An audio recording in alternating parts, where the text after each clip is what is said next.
Oui, merci Monsieur le Président.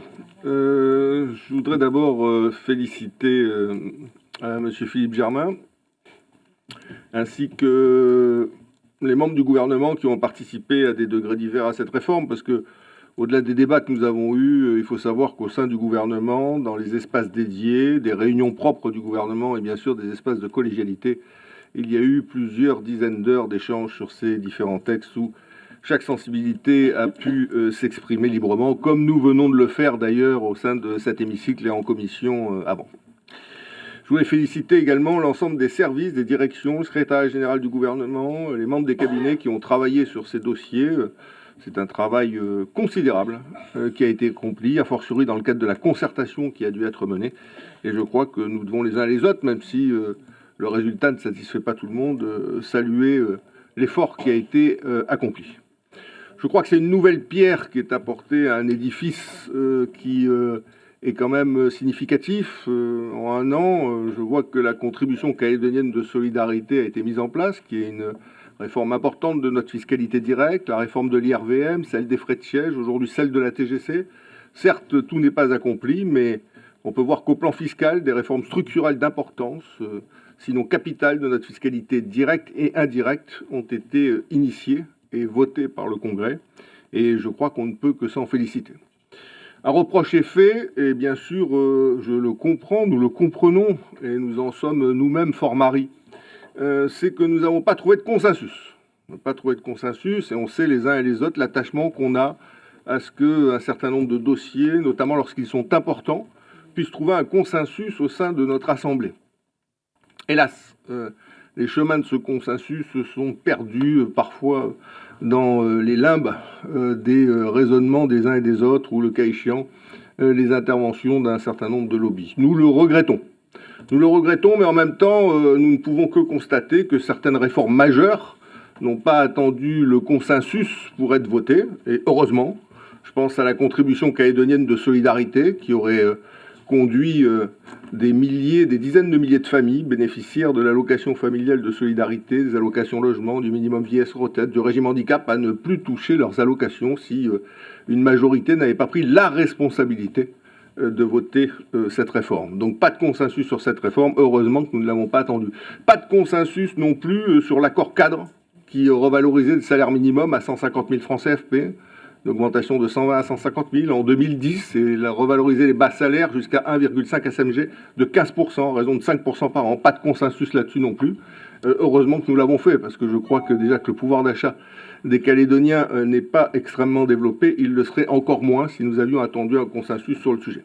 Pas de consensus non plus sur la loi antitrust. Bien sûr, ceux qui sont concernés, qui pouvaient devenir encore plus gros et que la loi empêche de devenir plus gros, mais bien sûr, ils ne sont pas prêts de venir nous rejoindre dans un consensus sur la question.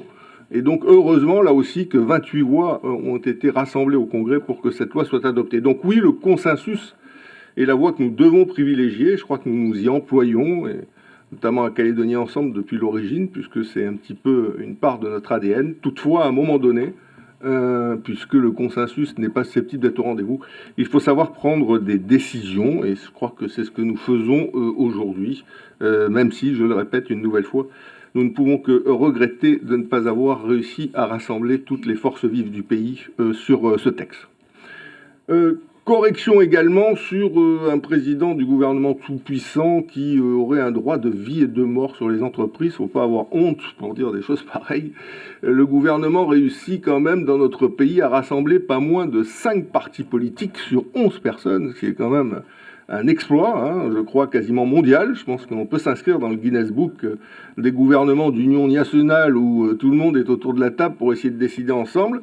Sur les 11 membres de ce gouvernement, Calédonie Ensemble, nonobstant ses 16 sièges au sein du Congrès, n'en a que 3. Et l'ensemble des décisions qui sont conférées par les lois ou les délibérations ne sont jamais des pouvoirs individuels du président du gouvernement, ce sont toujours des délibérations ou des arrêtés du gouvernement lui-même qui donc doivent obtenir obligatoirement soit un consensus, soit une majorité. Donc essayer de tracer ce tableau me semble un petit peu caricatural et en tout état de cause infondé par rapport aux textes qui régissent aujourd'hui nos institutions.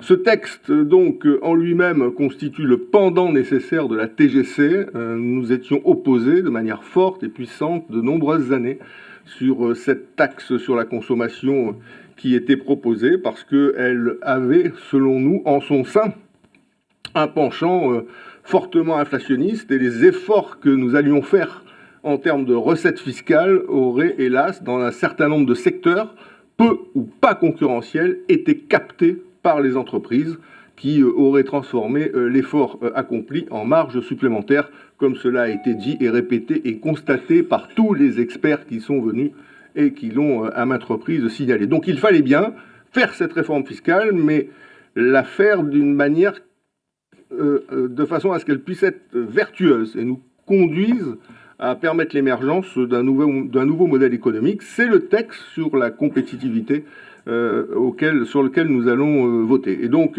c'est pour ça que ce texte est indispensable. Nous, Calédonie Ensemble, nous n'aurions pas voté la TGC s'il n'y avait pas eu son pendant qui est la compétitivité.